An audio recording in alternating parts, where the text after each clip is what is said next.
আমি এখন মাননীয় সদস্য বেগম ফজিলাতুন্নেসা বাপ্পি মহিলা আসন 30-কে তার বক্তব্য রাখার আহ্বান জানাচ্ছি। আপনার সময় 10 মিনিট। মাননীয় স্পিকার, আপনাকে ধন্যবাদ। 2014-15 সালের বাজেটের উপর সাধারণ আলোচনার শুরুতে গভীর শ্রদ্ধার সাথে স্মরণ বঙ্গবন্ধুকে, যিনি 72-এর 4 নভেম্বর এই মহান সংসদে বলেছিলেন, কোট, বাংলার মানুষের কাছে ওয়াদা করেছিলাম বাংলার মানুষকে মুক্ত করতে হবে, বাংলার মানুষ সুখী হবে, বাংলার সম্পদ বাঙালিরা ভোগ করবে, এই কারণে আমরা সংগ্রাম করেছিলাম, আনকোট। মাননীয় স্পিকার, বঙ্গবন্ধুর নেতৃত্বে আমরা স্বাধীনতা পেয়েছি। কবির ভাষায়, এই ইতিহাস ভুলে যাব আর আমি কি তেমন সন্তান, যখন আমার জনকের নাম শেখ মুজিবুর রহমান। তারই ইতিহাস প্রেরণায় আমি বাংলায় পথ চলি, চোখে নীলাকাশ, বুকে বিশ্বাস, পায়ে উর্বর পলি।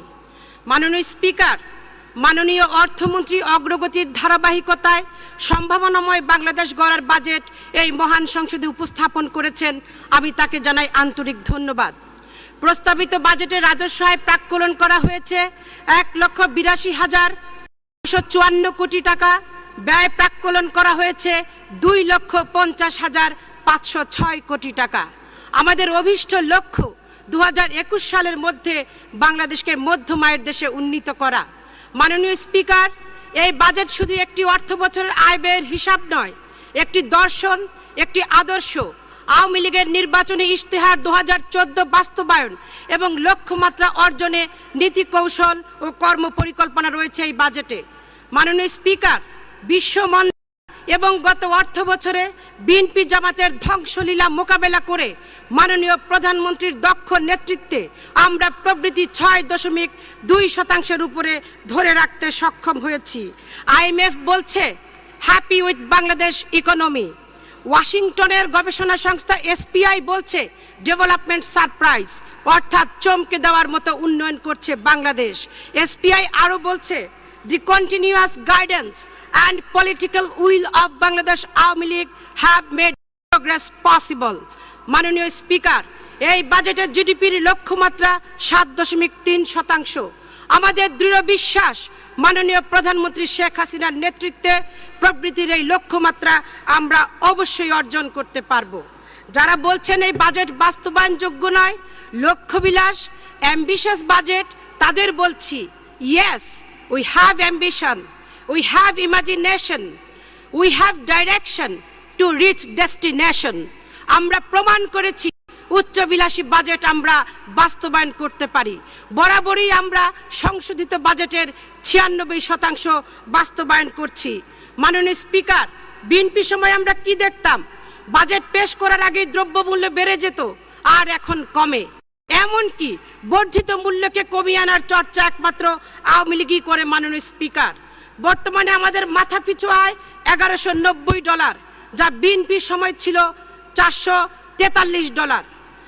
বৈদেশিক মুদ্রার রিজার্ভ $21 বিলিয়ন ছাড়িয়ে গেছে, আর বিএনপির সময় সেটি ছিল $3.88 বিলিয়ন। অর্থাৎ বিএনপির তুলনায় আমরা 5.5 গুণ বেশি রিজার্ভ বাড়িয়েছি। রপ্তানি আয় $30 বিলিয়ন, যা গত অর্থ বছরের 12.56% বেশি। গত 5 বছরে $5 বিলিয়ন সরাসরি বৈদেশিক বিনিয়োগ এসেছে। বাণিজ্যে দক্ষিণ এশিয়ার দ্বিতীয় সেরা বাংলাদেশ। শক্তিশালী ব্রিক্স, ব্রাজিল, রাশিয়া, ইন্ডিয়া, চীন, সাউথ আফ্রিকাকে পেছনে ফেলে এগিয়ে গেছে বাংলাদেশ। মাননীয় স্পিকার, মাননীয় প্রধানমন্ত্রীর নেতৃত্বে আমরা বলতে পারি আজকে বাংলাদেশ এমন একটি অবস্থানে গেছে যেখানে ভিক্ষা নয়, আত্মমর্যাদাশীল জাতি হিসেবে মাথা উঁচু করে চলতে শিখেছি। 2009-10 অর্থ বছরে বাংলাদেশ আওয়ামী লীগের প্রথম বছরে বাজেটের আকার ছিল 1,13,819 কোটি টাকা, আর এবারে বাজেটের আকার হচ্ছে 2,50,506 কোটি টাকা। আওয়ামী লীগ, একমাত্র আওয়ামী লীগই পারে, জননেত্রী শেখ হাসিনাই পারে দেশের ইতিহাসে সর্বোচ্চ বাজেট জাতিকে উপহার দিতে। মাননীয় স্পিকার, এই বাজেট মানব সম্পদ উন্নয়নের বাজেট।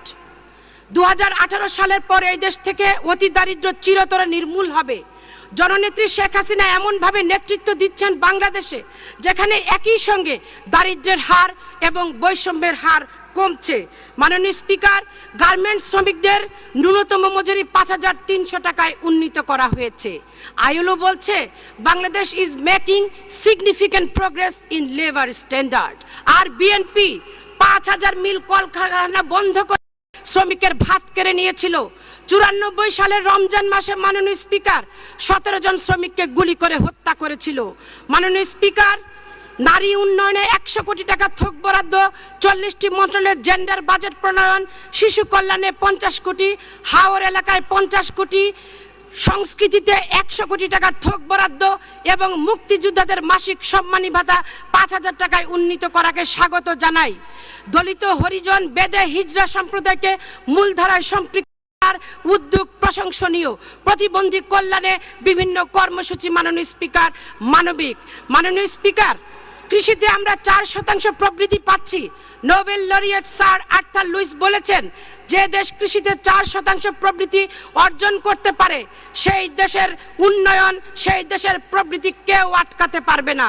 আমাদের প্রবৃদ্ধি কেউ আটকাতে পারবে না। মাননীয় স্পিকার, আমরা কৃষক ও কৃষির উন্নয়ন করি, আর বিএনপি কৃষক হত্যা করেছে, কৃষিকে ধ্বংস করেছে।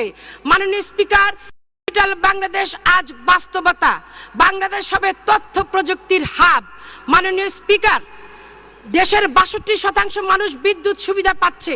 বিদ্যুৎ উৎপাদন সক্ষমতা ১১,৭০০ মেগাওয়াট।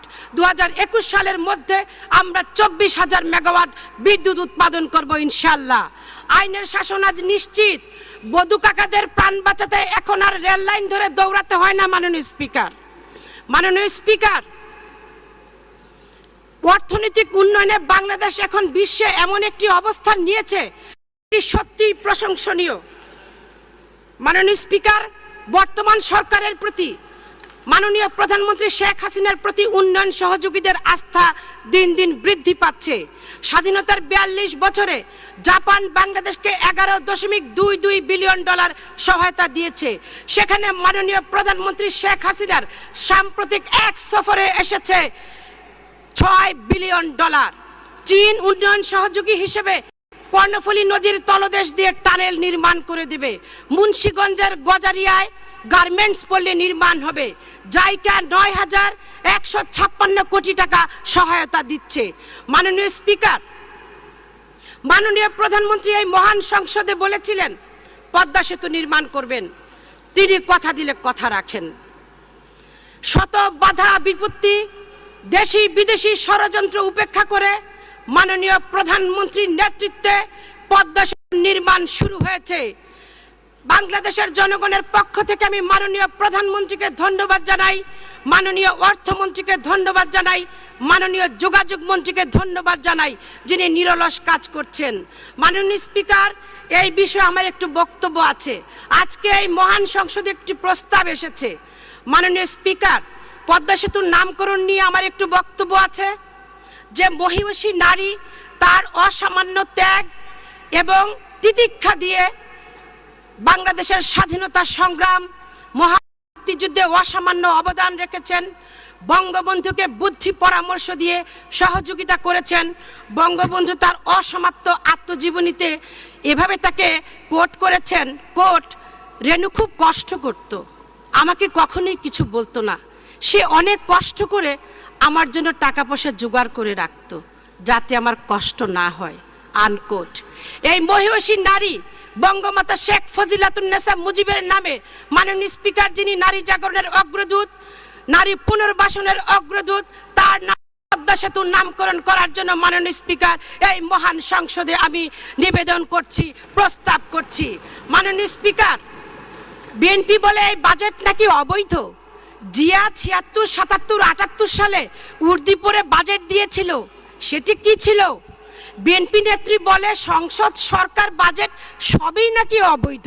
তাহলে কে বৈধ? জামশেদ, ঝাঞ্জুয়া, ফালুক, কোকো, যিনি ৩৩ লক্ষ টাকা জরিমানা দিয়ে কালো টাকা সাদা করেন, যিনি ট্যাক্সে আয়ের উৎস দেখাতে পারেন না, তিনি তো এমনই বলেন। মাননীয় স্পিকার, আমাকে একটু সময় দেবেন দয়া করে। এক বেয়াদব রাজনৈতিক স্খলনের দায়ে স্কুল থেকে বহিষ্কৃত হয়ে পরিবাগের সাকুরাকে পাঠশালা বানিয়েছিল। ওই বেয়াদবের পিতা ছিল খুনি, যার শিরায় উপশিরায় ছিল বেঈমানি আর মুনাফেকি। মা খুনি, রক্তচোষার ডাকিনি। 2 মিনিট। ধন্যবাদ মাননীয় স্পিকার। তার ছোট ভাইয়ের জন্ম বৈধতা নিয়ে জনমনে প্রশ্ন রয়েছে। নানির নাম ছিল লক্ষ্মী রানী মার্মা।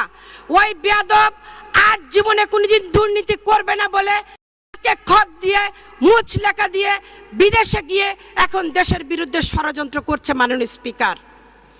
ওই বেয়াদব মাননীয় স্পিকার বলে ৭২-এর সংবিধান নাকি জন আকাঙ্ক্ষা বিরোধী। আসলে যার মা ৯ মাস পাক সেনাদের মনোরঞ্জনে ব্যস্ত ছিল সে তো এমনই বলবে। কে বলেছেন? Major officer Hafizuddin Ahmed. রক্তে ভেজা ৭১-এ মাননীয় স্পিকার এর সত্যতা পাওয়া যায়। মাননীয় স্পিকার, ৭১-এ ইয়াহিয়া কবর খুঁড়েছিল বঙ্গবন্ধুর জন্য। ভুট্টো ইয়াহিয়া যা করতে সাহস পায়নি ৭৫-এ তাই করেছে খুনি জিয়া। বঙ্গবন্ধুকে হত্যা করেছে এই খুনি জিয়া। খালেদ মুশাররফ, কর্নেল তাহের, মেজর হায়দারকে হত্যা করেছে। মুক্তিযোদ্ধা হত্যা, বঙ্গবন্ধু হত্যার জন্য খুনি জিয়ার মরণোত্তর বিচার চাই মাননীয় স্পিকার। আইন মানুষের কল্যাণের শুদ্ধতার জন্য প্রয়োজনে আইন প্রণয়ন করে খুনি জিয়ার বিচার করার জন্য আমি নিবেদন করছি। বিএনপি পচে গলে নষ্ট হয়ে গেছে, মানসিক বৈকল্যে ভুগছে বিএনপি নেত্রী। মাননীয় স্পিকার, তাই বলতে চাই বিএনপি মানে বাংলাদেশ নষ্ট পার্টি। আর এক লোক, আমাকে আর 1 মিনিট সময় দিবেন মাননীয় স্পিকার শেষ করার জন্য।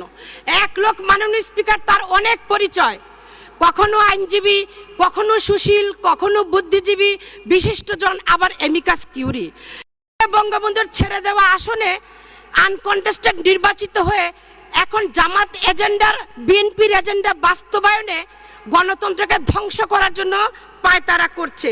মাননীয় স্পিকার, 1 মিনিট পাল্টে দিতে চাই।